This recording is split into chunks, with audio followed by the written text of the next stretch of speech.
saya Yulia Mustikasari, mahasiswa PPG dalam jabatan kategori 1 gelombang 2 Universitas Negeri Jakarta.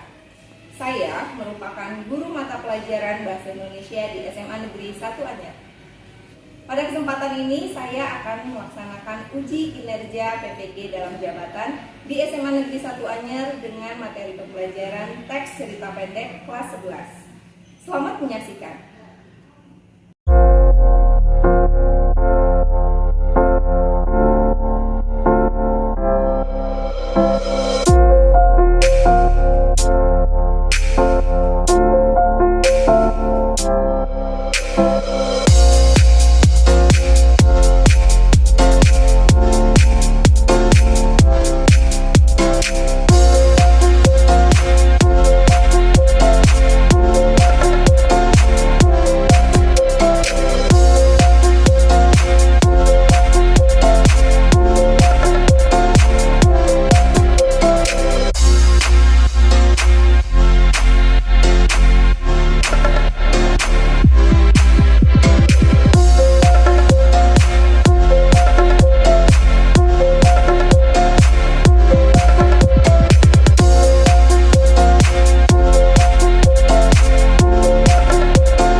Assalamualaikum. Waalaikumsalam. Apa kabar hari ini? Alhamdulillah. Ya semuanya. Sebelum kita mulai belajar, ada baiknya kita baca doa terlebih dahulu ya. KM, tolong pimpin doa ya KM. Siap. Berdoa dalam hati mulai. Doa selesai. Beri salam. Assalamualaikum warahmatullahi wabarakatuh. Waalaikumsalam warahmatullahi wabarakatuh. Anak-anak, siapa yang hari ini tidak hadir? Aduh, kenapa? Silakan lihat sini. Ini materi yang akan kita pelajari ya. Di depan kalian bisa lihat banyak foto-foto penulis terkenal di Indonesia. Ya, mungkin dari 5 orang ini ada yang pernah kalian lihat atau pernah kalian dengar namanya. Yang pertama ada Putu Wijaya. Nah, Putu Wijaya ini siapa sih? Putu Wijaya ini kumpulan cerpen populernya dari tahun 1978. Dimulai dari tahun 1978. Tapi sampai sekarang cerpen beliau tersebut masih dikenal banyak orang. Ya. Lalu ada Asma Nadia. Tahu Asma Nadia? Novelnya banyak, buku cerpennya juga banyak. Lalu cerita-cerita dari novelnya juga banyak yang diangkat menjadi film, ya kan? Gitu. Bahkan diangkat jadi sinetron. Nah, Mbak Asma Nadia ini seorang penulis juga, ya bukan hanya menulis cerpen tapi juga novel. Lalu ada Anafis. Nih, pasti kalian pernah membaca cerpennya, Robohnya Surau Kami. Nah, kalau kalian ingat di buku paket, udah ada yang buka buku paket. Di situ ada Robohnya Surau Kami, karya Anafis. Nah, ini orangnya, ya. Ceritanya sampai sekarang masih terkenal, bahkan sampai nanti kalian punya anak pun masih dikenal. Lalu ada Khairil Gibran Ramadan. Ini juga sama, penulis terkenal ya yang ada di Indonesia. Dan terakhir ada Pak Danarto. Dari 5 orang ini sebenarnya banyak ya penulis-penulis cerpen yang terkenal di Indonesia. Kita bisa lihat nih dari mereka, dengan mereka memiliki kemampuan untuk menulis cerpen.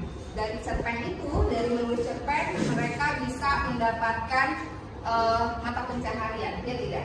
Apalagi seperti orang-orang yang ada di depan ini, mereka satu novelnya itu dalam setahun bisa mencetak ratusan bahkan jutaan eksemplar novel atau buku cerpen. Ya kan? Ini KD yang akan kita capai di pembelajaran hari ini. Ada yang membacakan?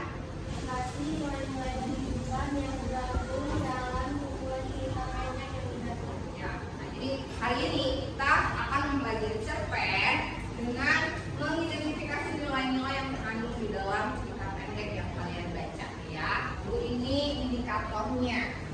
Nilai kehidupan yang terkandung dalam kumpulan cerita pendek yang dibaca.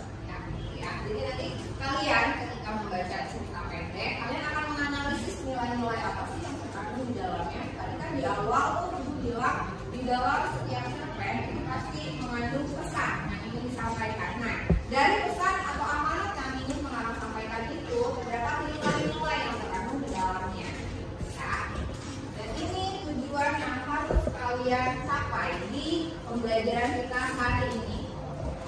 Peserta didik mampu menganalisis nilai-nilai kehidupan yang terkandung dalam kumpulan cerita pendek yang dibaca dengan cepat dan tepat. Ya, betul. Lalu kita mulai pembelajarannya.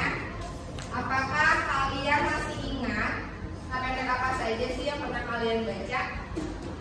Ya, Kofifa. Saya pernah membaca cerita pendek tentang persahabatan. Ada lagi selain persahabatan? Ya, Jabar. Kalau tentang ibadat tentang percintaan Bu. Jawabannya lagi falling in love kayaknya ya. Ya, bacanya tentang percintaan ya. Apapun jenis cerpennya tadi ya, pasti di dalamnya tuh pengarang ingin menyampaikan amanat atau pesan yang terkandung dari cerita cerpen tersebut. Nah, dari cerpen percintaan kita diajarkan oleh pengarang bahwa kita tuh sesama makhluk hidup harus bisa saling mencintai, menyayangi, ya kan? Kan ada istilah kalau tak kenal maka tak sayang. Nah, sebelum kita mulai nih, buat share link pretest yang harus kalian kerjakan. Jawab sesuai pengetahuan kalian.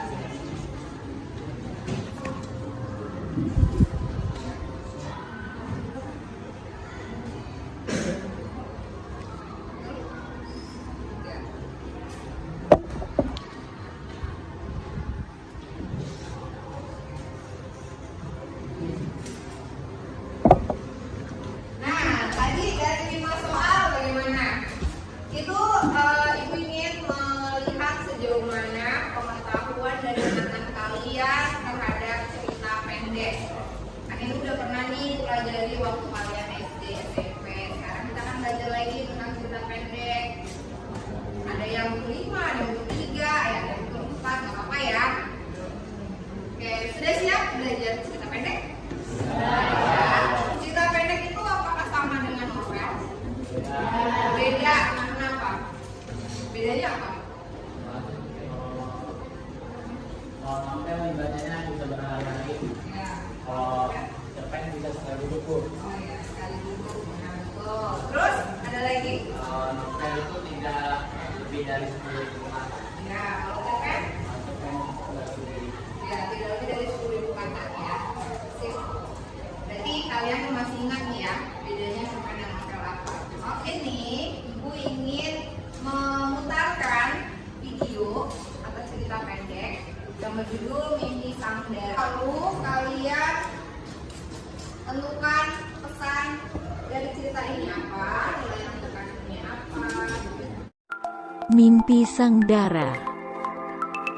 Pagi menjelang saat seorang gadis yang biasa dipanggil dengan nama Dara mulai menjerang air untuk membuat segelas teh panas. Dara ialah gadis yang hidup dengan sejuta mimpi di dalam sebuah rumah berdinding tinggi. Dara merupakan gadis yang tumbuh di dalam keluarga berkecukupan, bahkan bisa dibilang sangat kaya. Namun sayangnya Dara tidak bisa menopang tubuhnya sendiri tanpa menggunakan bantuan kursi roda, sehingga merasa diacuhkan bahkan saat berada di istana mewah tersebut. Kedua orang tua Dara selalu mengacuhkannya karena merasa tidak ada yang bisa diharapkan dari gadis dengan kursi roda tersebut. Sementara kakaknya mungkin saja malu mempunyai adik seperti Dara. Setiap hari Dara hanya menghabiskan waktunya di dalam kamar dan sesekali mengarahkan kursi rodanya menuju arah taman. Gadis yang berusia 17 tahun tersebut sangat senang untuk menggambar di taman guna menghilangkan pikiran buruknya yang menyesali keadaannya. Suatu pagi Dara jatuh dari kursi rodanya, namun tidak ada seorang pun di dalam rumah tersebut mendekat untuk menolongnya. Rasa kecewanya terhadap hal tersebut membuat Dara memiliki kekuatan untuk menggerakkan kursi rodanya ke arah taman kompleks, berniat menenangkan diri. Saat sedang terisak di taman, tiba-tiba Dara dihampiri oleh seorang gadis seusianya dengan kondisi yang sama. Gadis tersebut mengulurkan tangan untuk Dara dan mulai menyebutkan namanya, yaitu Hana. Mereka berdua mudah sekali akrab, mungkin karena keduanya saling mengerti kondisi masing-masing. Tiba-tiba Hana berkata, "Dara, ingatlah bahwa tidak ada seorang pun di dunia ini yang terlahir sia-sia. Mungkin kita tidak bisa berdiri tegak layaknya manusia lain. Tapi, kita masih punya hak untuk merasakan bahagia. Cobalah untuk menerima dirimu sendiri, Dara." Lalu, akhirnya gadis itu berpamitan pada Dara. Semenjak pertemuannya di taman dengan Hana, Dara mulai merenungi kata-kata yang diucapkan oleh gadis tersebut. Dara berpikir bagaimana ia bisa seutuhnya menerima dirinya ketika orang di dekatnya tidak mendukungnya sama sekali.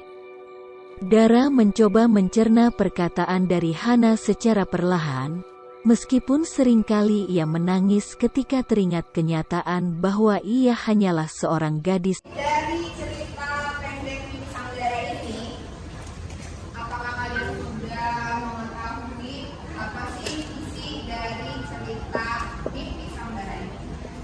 Ada yang menyampaikan? Ya, boleh Intan. Dara seorang gadis yang tumbuh di dalam keluarga yang berkecukupan, bahkan bisa dibilang sangat kaya. Namun dia tidak bisa menopang tubuhnya sendiri tanpa menggunakan bantuan kursi roda, sehingga ia merasa diacuhkan oleh orang tua dan keluarganya sendiri. Tetapi dia memiliki cita-cita menjadi seorang pelukis, dan akhirnya dia dapat mewujudkan cita-citanya. Ya, benar ya. Jadi cerita Mimpi Sanggara ini, Dara itu seorang perempuan, anak remaja perempuan yang memiliki kekurangan fisik. Tapi meskipun dia memiliki kekurangan fisik, dia terlahir dari keluarga yang kaya, bahkan berkecukupan, tetapi keluarganya ini mengacuhkan dia karena keadaannya tadi. Ya. Tapi dari semua keadaan itu, Dara tidak merasa insecure, tidak merasa sinis dengan keadaannya itu. Dia bertemu dengan salah satu wanita seumuran dia saat dia sedang berada di taman. Lalu mereka berbincang-bincang, akhirnya dia mendapatkan motivasi dan semangat dari teman barunya ini. Ya, sampai akhirnya Dara memiliki cita-cita untuk menjadi seorang pelukis. Nah, dari mimpinya itu dia tetap mengasah kemampuan melukisnya ya. Sampai suatu hari dia bertemu dengan seorang pelukis terkenal, lalu hasil karyanya dilihat, ternyata karyanya bagus dan akhirnya diikutsertakan dalam pameran itu. Akhirnya dia menjadi seorang pelukis terkenal. Nah, jadi dari cerita ini pengarang tuh ingin menyampaikan kepada kita semua, kalau kalian memiliki kekurangan, kita tuh pasti semua memiliki kekurangan ya. Kalian jangan pernah merasa minder, jangan pernah merasa rendah diri, merasa insecure dengan kekurangan kalian itu. Ya, jadikan semua kekurangan yang ada di dalam kalian itu suatu kelebihan. Ya, karena Ibu yakin setiap manusia memiliki kekurangan dan kelebihannya masing-masing. Jadi kalian harus menunjukkan kelebihan yang kalian miliki. Oke. Nah, dari cerita Lalu nilai-nilai apa sih yang bisa kalian dapatkan? Nah, berjuang dalam kehidupan itu sangat diperlukan, ya betul ya. Ada lagi? Menyerah hanya karena satu masalah yang menimpa. Nah, betul. Jangan pernah menyerah karena satu masalah yang menimpa. Itu amanat dari cerita Mimpi Sang Udara. Apakah ada lagi yang lain? Ya, boleh. Ya, betul. Tetap semangat dan bangkit dalam menggapai cita-cita itu ya. Itu beberapa pesan atau amanat yang ingin pengarang sampaikan melalui cerita Mimpi Sang Udara ini. Nah, kalau kalian sudah mengetahui pesan atau amanat dari cerita cerpen ini, apakah nilai-nilai yang terkandung dari dalam cerita pendek ini? Nilai moral karena memunculkan nilai-nilai rasa peduli kepada sesama meskipun ada yang memiliki kekurangan. Ya, betul. Ada lagi selain nilai moral? Ada nilai pendidikan juga, Bu. Ya, apa tuh? Itu harus terus mengejar mimpi-mimpi kita. Dara kan tadi sering berlatih melukis. Ya, betul ya. Jadi ada nilai pendidikan di situ. Si Dara itu tidak merasa pesimis kan, dia selalu menggali kemampuan melukisnya sampai dia tuh bisa menghasilkan satu karya yang bagus. Sekarang ibu mau membagi kalian ke dalam beberapa kelompok. Nah, ibu gunakan wheel of name supaya adil ya.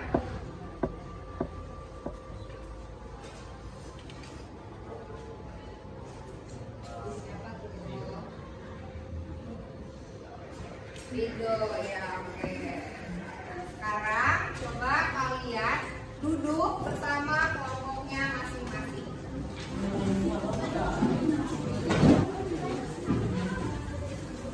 Ibu akan membagikan LKPD ya ke masing-masing kelompok. Di dalam LKPD ini ada cerita pendek.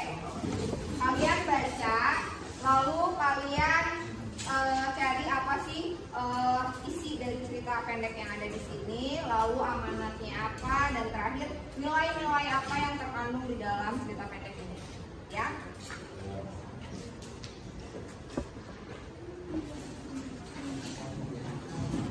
Selamat mengerjakan. Diskusikan ya dengan kelompoknya ya.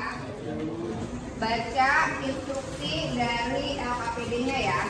Itu kalian harus ngapain? Harus melakukan apa?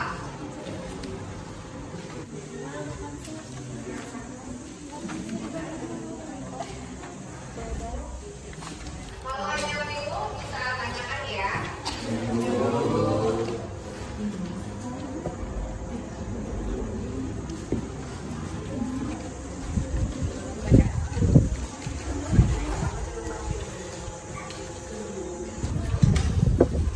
Oh iya, kalau kalian ingin melihat materi pelajaran hari ini, kalian bisa buka link yang sudah diberikan di WA. Jadi kalian bisa baca next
Nanti ditulis di sini ya, jangan lupa ya. Iya, kutipan nilainya.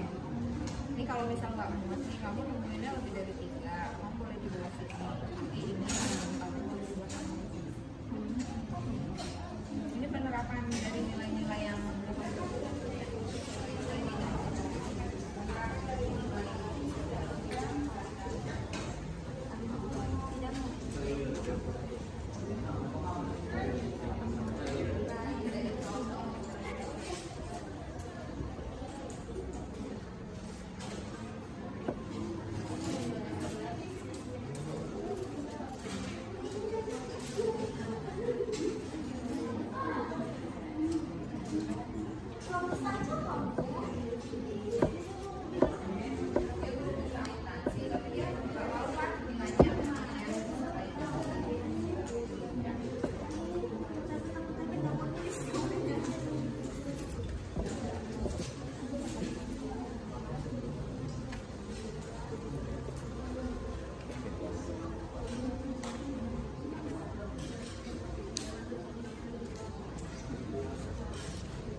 Assalamualaikum warahmatullahi wabarakatuh.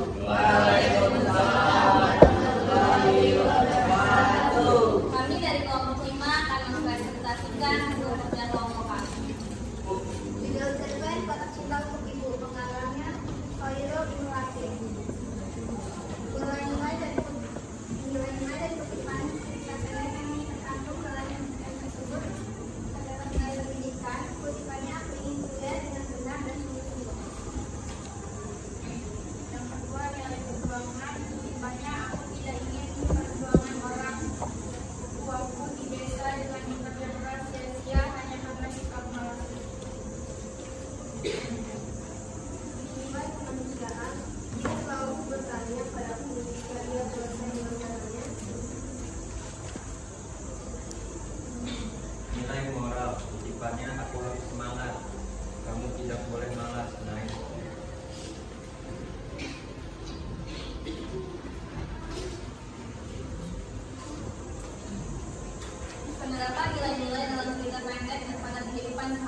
Kita harus bersyukur apapun keadaannya dan jangan malu mengakui ibu kita apapun kondisinya, termasuk nilai moral juga. Selain itu juga ada nilai-nilai pendidikan juga, karena kita sebagai anak harus berbakti kepada kedua orang tua.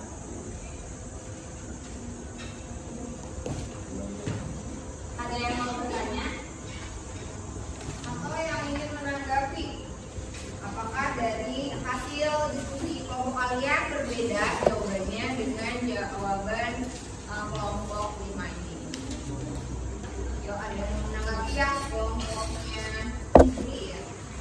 Menurut kelompok kami, selain terdapat nilai moral dan nilai pendidikan, terdapat juga nilai keagamaan, sebagaimana yang telah dituliskan di dalam Al-Quran surat Al-Luqman ayat 14 sampai 15, bahwa kami perintahkan kepada manusia berbuat baik kepada dua orang ibu bapaknya. Ibunya telah mengandungnya dalam keadaan lemah yang bertambah-tambah dan menyakitnya dalam 2 tahun. Bersyukurlah kepadaku dan kepada dua orang ibu bapakmu, hanya kepadakulah kembali. Jadi selain ada nilai pendidikan dan nilai moral ya, ada juga nilai agama katanya. Kelompok lain apakah ada yang berbeda juga? Ada yang berbeda? Atau sama? Sama ya, berarti dari cerita pendek yang berjudul apa? Kotak Cinta untuk Ibu. Nah, ada nilai apa saja katanya? Nilai pendidikan, lalu kemanusiaan, keagamaan, moral. Nah, tuh ada 5 nilai ya dari satu cerpen ini. Oke. Nah, sampai sini apakah ada yang ingin kalian tanyakan terkait KKBI 1? Tidak ya? Silakan kelompok 5 kembali ke tempatnya, semuanya berfokus ya. Baik, presentasi kami tutup. Wassalamualaikum warahmatullahi wabarakatuh.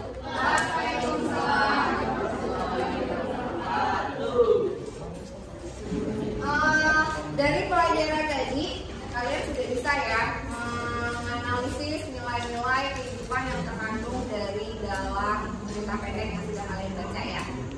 Menurut kalian apa sih hal yang bisa kalian pelajari dari pembelajaran kita hari ini?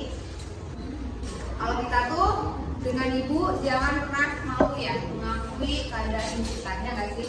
Ya, apapun keadaannya, jangan seperti Wali Bunda ketika sudah menjadi orang sukses, ibunya masih kumuh gitu kan, masih miskin, tapi dia merupakan ibunya, bahkan tidak mengakuinya sama sekali kalau dia itu ibunya. Nah, sekarang kalian tidak seperti itu ya. Jadi apapun kondisi orang tua kita, mau jelek, mau bagaimanapun keadaannya, mereka tetap orang tua kita. Justru kalian, ketika kalian sudah menjadi orang sukses, kalian harus bisa mengangkat derajat mereka. Ya? Ya. Itu tutup pembelajaran hari ini. KKBD tadi dikumpulkan terlebih dahulu ya. Boleh perwakilan kelompoknya, KKBD-nya dikumpulkan.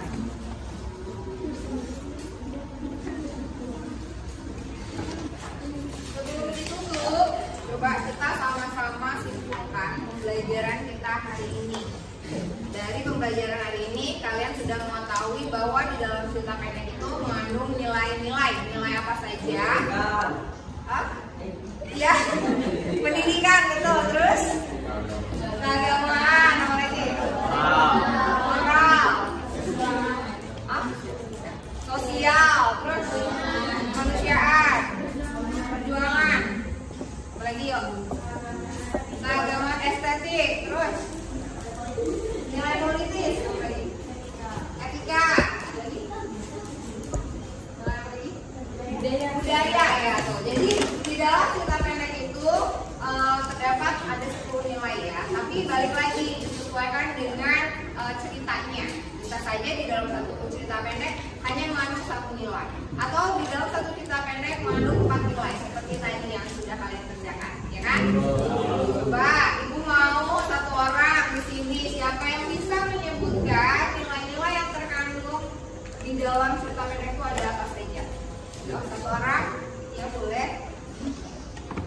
Nilai-nilai yang terkandung dalam cerita pendek yaitu nilai pendidikan, nilai moral, nilai sosial, nilai budaya, nilai estetik, nilai politis, nilai etika, nilai perjuangan, nilai kemanusiaan, dan nilai keagamaan. Iya, betul ya, ada 10 ya. Terima kasih, Bos.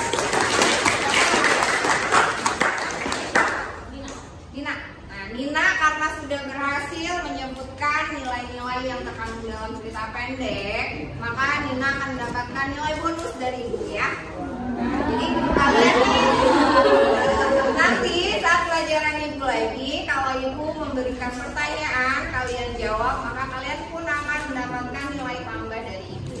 Ya. Oke. Sekarang kalian keluarkan lagi HP-nya. Kita akan mengerjakan post test. Ya. Tuh, dibuka lagi link word post test yang sudah Ibu share. Kalian kerjakan. Ibu yakin pasti kali ini betul semua. Karena tadi udah pernah salah kan? Yang tadi ya, yang tadi sama ya. Ya, silakan.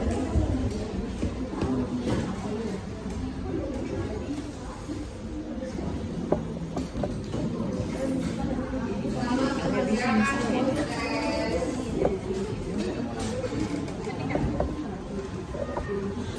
Boleh pakai sound ya, itu ada suara-suaranya loh. Biar lebih tegang gitu.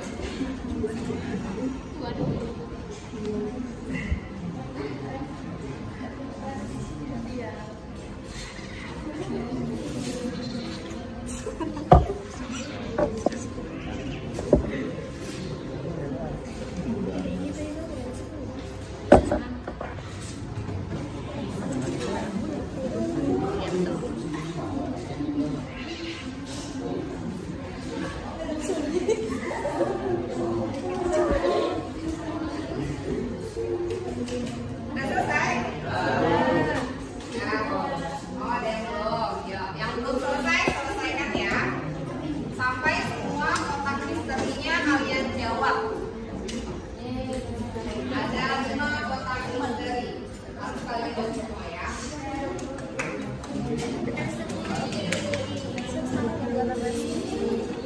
Udah ekspresi kalian sepertinya betul semua. Berarti kalau betul semua pembelajaran kita hari ini berhasil.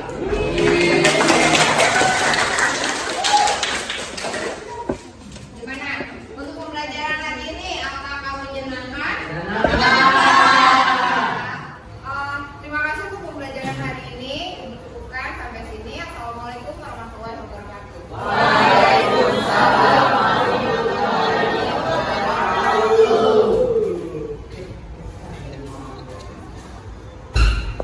Terima kasih telah menyaksikan video saya.